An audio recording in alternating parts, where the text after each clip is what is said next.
Hi there, welcome along to another edition of Youth Sports. Thank you so much for joining us today.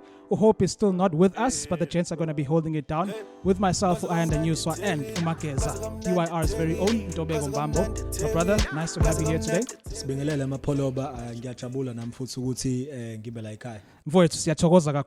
And especially after what has happened, yes, it's a couple of days afterwards, but as far as from a South African perspective, Kaizer Chiefs have made it to the CAF Champions League final for the first time in the club's history. Obviously, they did beat Wydad Casablanca in the first leg. Second leg was a 0-0 draw, which ultimately means Chiefs have actually made history and reached the final. Yeah, no, look, massive achievements. Obviously, our players, they wrote history, and if they can actually go all the way and win it, they're going to be legends of the club moving forward. Look at the guys like Abawini AFCON, South Africa, guys like about Dr. Khumalo.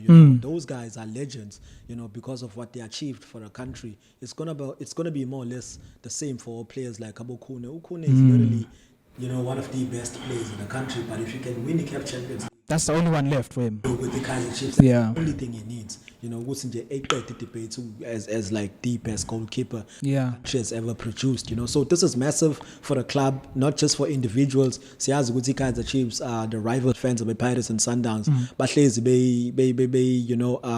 begcona ngokuthi abanayo start. They're not really a big club. And if you don't have a Champions League, really now, it's tough to argue against clubs abane star who've won the Champions League. So I think it's high time Kaizer Chiefs, go all the way and get the job done. I mean, it wasn't easy, most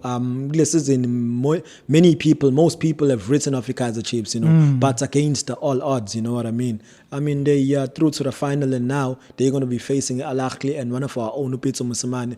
It's classic Baxter versus Upito Musamane. Sure. We know back in our upset premiership back then in the days, that rivalry was always feisty and very entertaining. So it's going to be one of those. And may the best team win on the day. Yeah, talking about the Kaizer Chiefs' performances this season, quite contrasting displays in terms of how they were playing in the league and in the CAF Champions League. Completely different team, even in terms of the incentive and the motivation that they had. What would you attribute that to? Because it's not like it's two different teams. But and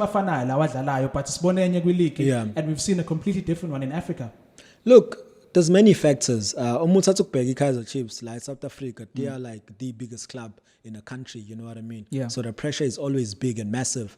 They always under scrutiny in terms of the media when they're playing at home. Yeah. But when they're playing away in Africa, all of a sudden they are not like the biggest club. Because your Wydad, your Esperance, your TP Mazembe. So it's a bit different in Africa, There's less pressure, less spotlight on them in terms of the media. So bakwazi abadlali ukuthi bedlale bekhululeke, express themselves. We've seen guys like Abo Billiard scoring crucial goals away in Africa, but in the ABSA Premiership, in the DStv Premiership rather, he hasn't really, sparkled and scored so many goals. The likes of Abobanyama performing away in Africa. So it's been one of those. Also credit to Coach Kevin Hunt. Kevin Hunt is a seasoned campaigner, you know what I mean? He's an old fox. He's been in this business for the longest time. Yeah. He can navigate his way around in Africa. With Wits, we saw what he used to do. Now he has Kaizer Chiefs with the bigger and better squad, bigger resources. He was able to compete in Africa, and the team was able to Asia semi-finals, even though not too many people give him credit. But me, as a football person, I understand that I know Kevin Hunt 80% of Lomsebenz wins with Kaizer Chiefs or work it. Then the 20 can go to others one and Dylan Shepherd or even maybe Stuart Baxter. But it's been many factors, but it's always good to see a big club like Kaizer Chiefs doing well in Africa, representing South Africa with pride, because it shows if these clubs are taking this competition seriously, they can actually compete against your Al-Ahlis of this world. Yeah, you mentioned the coach Peter Msimane. He's the head coach of Al-Ahli, and now the narrative is going to shift to that, because we all know rivalry Peter and the Chiefs, specifically looking at him and actually the club, but also with Stuart Baxter, as we've mentioned now. And going into this final, we've already seen reports in Egypt of legends of Egyptian clubs basically downplaying Kaizer Chiefs in terms of how they can actually turn up in this final, which is something that's been happening throughout the season. From the time it started and how the Chiefs have been playing, abantu babengayithatha serious, and for the fact that they're in the final now, and it's still happening, really does tell a story. Yeah, no, look, people have been disrespecting Kaizer Chiefs the entire season. And, it always come back and haunts them. But look at the coach where we did Casablanca. What it did, second leg, one group stages, he basically sent in a B team, in the Kaizer Chiefs. Came back to bite him. And an assistant coach, because why Ngeko. Imagine had he basically brought to first team, played and won against the Kaizer Chiefs. Ngabe he maybe is through to the finals, man, because it would have meant the Kaizer Chiefs are out of the competition. But because we he took them lightly. He said, "Oh no, because Veles Madlengo 4-0 first leg, it should be easy." It never happened. Koma semi-finals, building up to our semi-finals. He said some funny comments about the Kaizer Chiefs. He said he's already thinking about the final. Really now, he's going to be watching a final from Ekaya, from TV, just like you and I. It just goes to show Guti in football. Man, I just love the sports because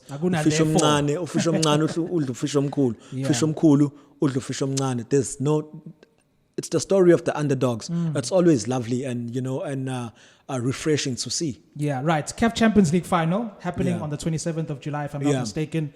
How possible is it for Kaizer Chiefs to put through the upset, because it is going to be an upset if they beat the defending champions Ahly, if Chiefs manage to beat Upito Msimane, who's looking for number 3 as far as the CAF Champions League is concerned. So how possible do you think it is? Yes, we've seen how Chiefs have played in the big games this season, those crunch games where they had to win. But realistically speaking now, look, forgetting the fact that it's a South African team, how possible do you think it is for Chiefs to get a result? Look, on paper, obviously, Ahly are way better and bigger team compared to Kaizer Chiefs, but on the day, none of that matters. Whoever wants it more will get it. And I have a feeling Kaizer Chiefs are going to win this, not because they're better than Ahly or they have a better coach or a better squad. It's simply because it's written all over the stars. It's Kaizer Chiefs, I remember back in basing this on astrology now. Back in 2012, Ayanda, you remember when Chelsea won the Champions League? They navigated past Barcelona, which Barcelona at that time, I think that was like the best football team in the planet. And I think I've never seen a football team as powerful as Pep's Barcelona back from 2009 till 2013, 2014. You know what I mean? Because he's strongly at Barcelona, but Chelsea made it pass through. Was it like 9-man Chelsea got had 2 red cards, if not mistaken. In the final, they met Bayern Munich, playing away from home. They won against Bayern Munich when no one gave them a chance. They were underdogs. You know what I mean? So we've seen this in football. It's nothing new. I mean, Sibonile over the weekend, we upsets abekon. Ama-teams amancane, ama-teams amakhulu. So I'm just trying to say, we final, it's just a once-off. Whoever defends well and take their chances better, you have a good chance of winning. Exactly. So we know Upito Msimane up against the Kaizer Chiefs. His record is not that good. Yes, he's dominated the Kaizer Chiefs in terms of trophies, but head to head, against Stuart Baxter more especially. Look, your record Lapito is not that good. It's actually poor. You know what I mean? I'm expecting with Stuart Baxter to, when it comes to his game plan, to continue his dominance over Upito Msimane. And I think last time, Coach Stuart Baxter was coaching was when he was coaching Bafana. They were playing against Egypt. It was July away. In the AFCON. They won and they made it through to the quarterfinals. So this time around, the roles are reversed. He's coaching a Kaizer Chiefs, a club from South Africa. He's playing against Ahly, a club from Egypt. It's going to be July, and I'm expecting the scoreline to be more or less the same. You came with stats today, huh? No, it's not even stats. It's facts. So listen, it's written Kaizer Chiefs, but that's my opinion. Yeah, I definitely know for a fact, because there are a lot of people who disagree with you, but it's going to be a feisty one. It's going to be happening towards the end of July, of course. We're looking forward to the final. But right now we're going to move over to European football, because it did have the Euro last 16 encounters, once-off games, big upsets, massive upsets as far as the games are concerned. So let's just talk about the group of death. We saw some entertaining games in the group of deaths and the group stages, but all the teams from the group of death are all dead, basically. They did. Portugal is out. is out. Germany's out. But I think. Sorry to interrupt you. I think the biggest upset has to be the France up against Switzerland. That's where I want us to start, because what in the actual world happened there? Because if France, at some points they were 3-1 up against Switzerland, Ntobeko, out of all. Like you just can't even fathom to think how could France bottle a 3-1 lead? It's not against Germany, it's not against Portugal, it's not against one of the big European giants. It's against Switzerland. No disrespect to the Swiss, but they're not the biggest team. So to bottle that and to not score in the extra time and basically losing on penalties, what an upset. No, look, that was a proper bottle job. I mean, I'm speechless. I mean, I don't even know what to say. But on the day, I think it goes down to mentality, I mean, who wanted it more? Exactly. If you look at players like Pogba, your Karim Benzema, your Antoine Griezmann, as well as your Kipembes, those guys, I think they were a bit relaxed. I mean, Kylian Mbappe, they were a bit relaxed compared to the Swiss. Even when it was 3-1, Switzerland never really gave up. They kept on running. They kept on pushing. They kept on pressing. It showed the hunger, the desire. And eventually they were rewarded. A last-minute equalizer in extra time. Just before extra time in added time. Last-minute equalizer, which basically took it to extra time. Then in extra time, anything can happen. Penalties. And then penalties. And Mbappe, who's basically... one of the best players in the world at this moment in time, and he missed the penalty, but that's part of his growth. I remember Ronaldo missing a crucial penalty in the Champions League 2009 against Chelsea. Luckily, Man United won that final, but I'm just trying to say best players, best players do miss penalties. But look, for France, it leaves a lot to be desired. I mean, no one really expected this. For me, they were heavy favorites to actually just go one better and win the Euro, because last time around they lost in the final. It's a proper bottle job. They had Karim Benzema back in the team, Kylian Mbappe, Antoine Griezmann, Moussa Dembélé. They looked the perfect team. I don't know how to explain this. Sure. And the weird thing for me with France is that I just feel like even though they had all the players there, playing well, but I just felt like they never really kicked on as a team like they were in the 2018 World Cup. So I did feel like there was something missing in them. And I did have a feeling they're just too good to be true. Look, I always say this. I mean, if you have a coach, a proper manager, half the job is done. Yes, I know Didier Deschamps has won the World Cup with the France, but I don't think he's a proper coach. He's a proper manager. The reason why I'm saying this, if France doesn't really have a style of play, they don't have a blueprint. I'm talking about, managers like Jurgen Klopp, your Pep Guardiola's, even Mourinho. Yes, it's defensive, but he has a blueprint. You know how Mourinho's teams play generally. Thomas Tuchel, you can see how he plays. With Didier Deschamps, I'm not even too sure about his CV. I don't think he's coached, the big teams abroad. I know he's coached big teams in France, but that's a different ball game altogether. I don't think with Didier Deschamps, for me, he's a proper manager. It's just that he's a decent coach who has good players. If you have players like Kante, Pogba, Mbappe, Karim Benzema, generally you are going to do well. But that can only last you until for a certain period of time, because it's not really reliable, because eventually you're going to run out of luck basically. Definitely. Right now, going to move over to the Germany-England game, which was another one that really baffled a lot of people. England winning that one by 2-0. I know England fans are going to say it's coming home once again. You can't really argue with them now, because they have a really strong chance, given the fact that all the big guns, or most of them, are out at this point in time, and they got a big scalp against Germany.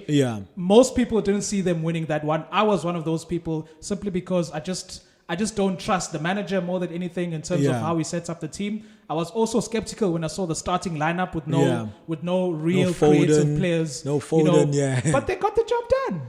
Look, they got the job done. It was very important for England to win that game. Crucial confidence booster. But obviously now there's a big possibility of the Euros coming home. There's no Germany, there's no France, there's no Portugal, you know what I mean? And that win against Germany, like I said, it was a very, very massive confidence booster for England. I think now the only team that can give England some threats, if I can put it like that, is probably Belgium or Italy. But the good thing for England, one has to go home. Yeah. And chances are, if they meet in that team, they're going to meet it in the final, and final, it's a once-off thing. Everyone can win it on a day. Whoever's good and take their chances, they can win it. So England up next for them, they're playing against the Ukraine. Ukraine, yes, I know they played well against Sweden. They were underdogs, but they won that game. Andrei Shevchenko, they making history in the process. Yeah. But I don't think Ukraine have enough to actually win against the England. If England don't actually go to the semis, it's going to be a proper bottle job. Sure. With the England, Gareth Southgate, I don't rate him.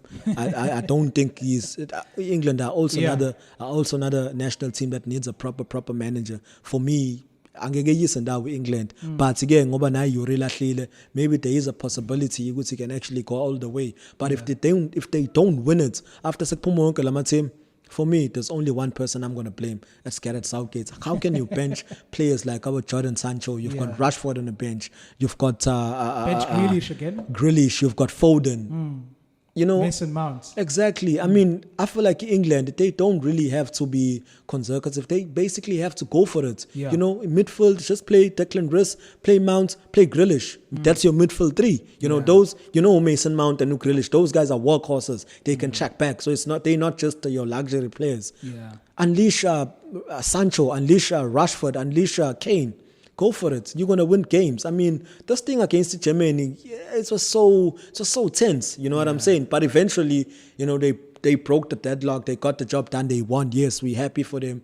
But on another day, Thomas Muller could have scored, and it could have been another proper bottle job for England. Yeah, quite a disappointing performance from Germany, I must say. But the confirmed quarterfinal games, we've got Belgium up against Italy, Switzerland versus Spain, Ukraine up against England, Czech Republic against Denmark. The Czechs also got a big scalp there, beating the Netherlands by 2-0. Yeah, that was massive. But once again, that's another national team without a proper manager. Frank de Boer, I think he went to Crystal Palace a couple of years ago. He only lasted, 5 games? 6 games, he lost them all. Sure. I mean, for a manager to be like that. And when he was appointed to replace Roland Koeman, who joined Barcelona at that time, people back home in Netherlands, they weren't really happy about his appointment. Yeah.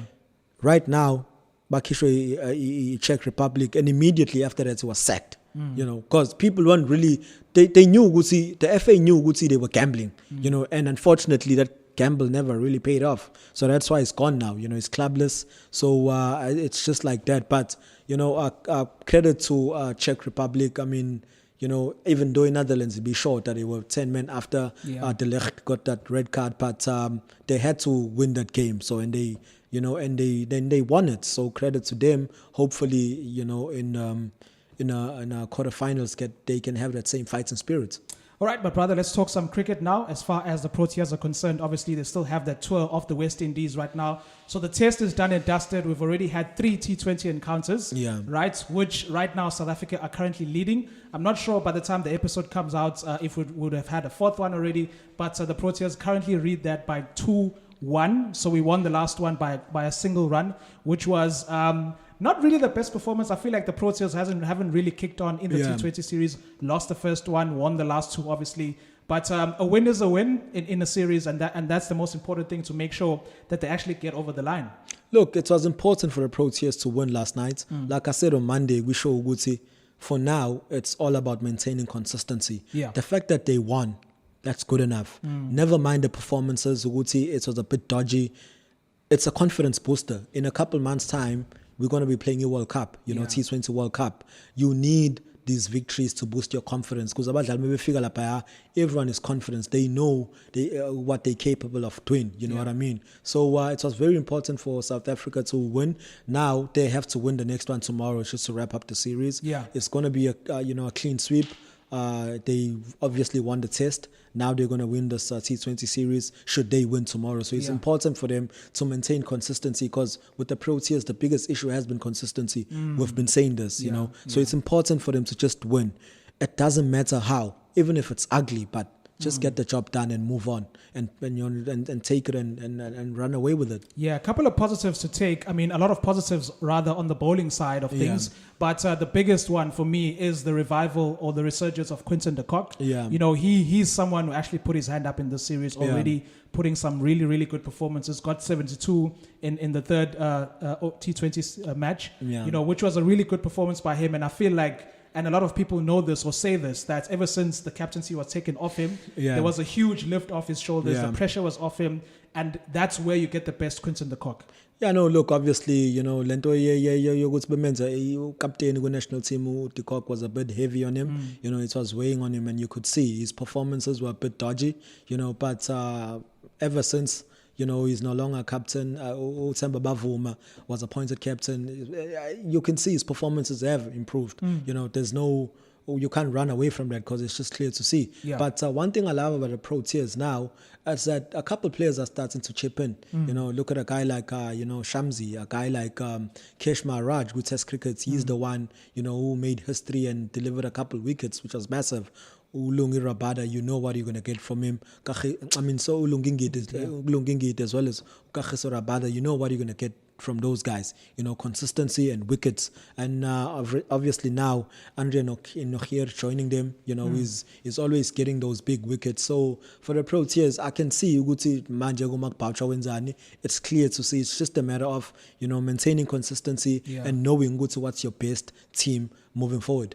Right, Bafo, let's wrap it up now, looking at some Formula One action that happened this past weekend and also looking at the action that's going to be coming up. So, once again, the last time you and I spoke about this, we were talking about Red Bull, we were talking about Max Verstappen, we were talking about their potential title challenge this season.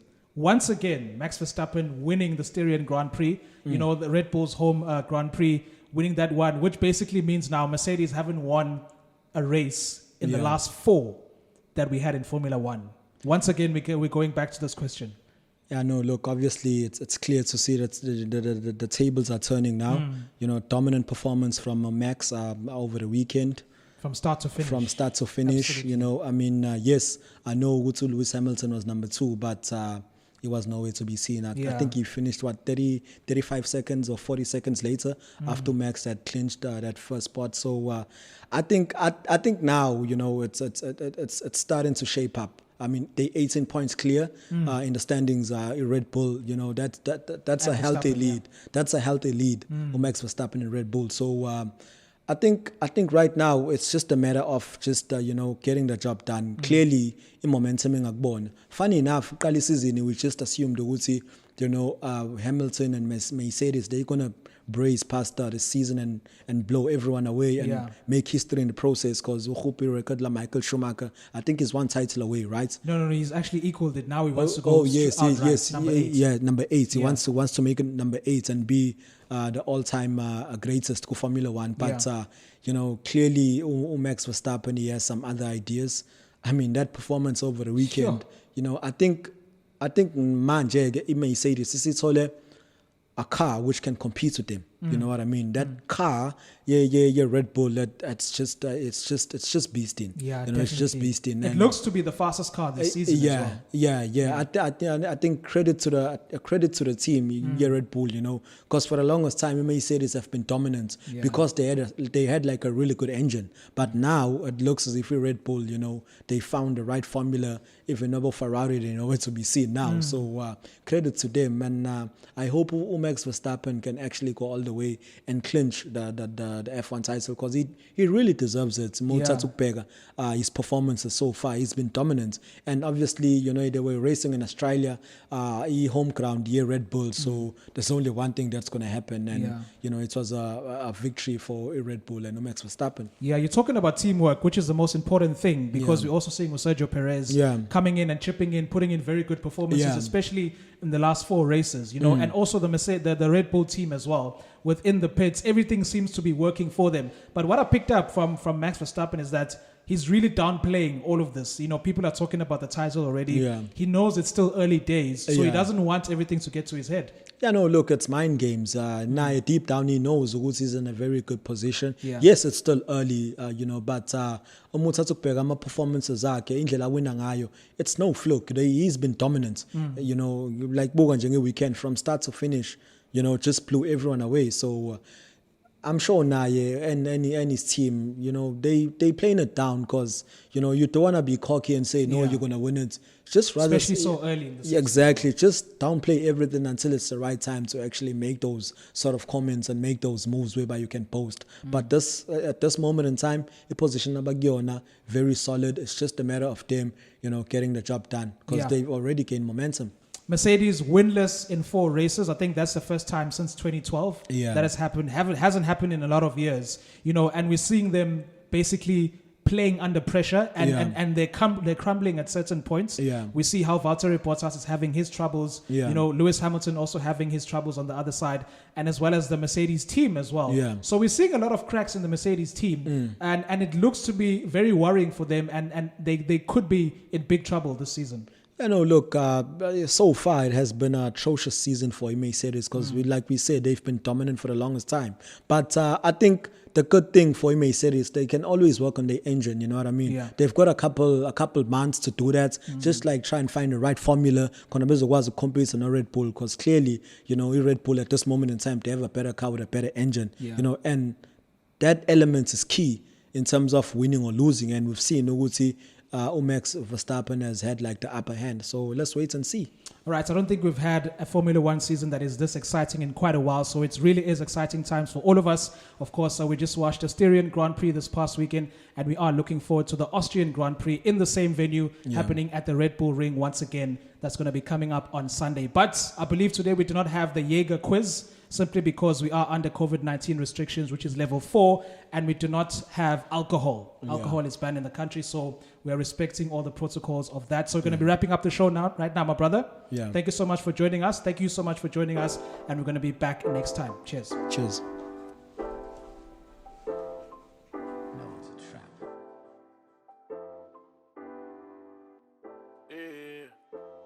Hey, kwaze kamnandi eThekwini, kwaze kamnandi eThekwini, kwaze kamnandi eThekwini, kwaze kamnandi eThekwini. Hlelo bewasho ubhekile, uthi kumasho ubhekile.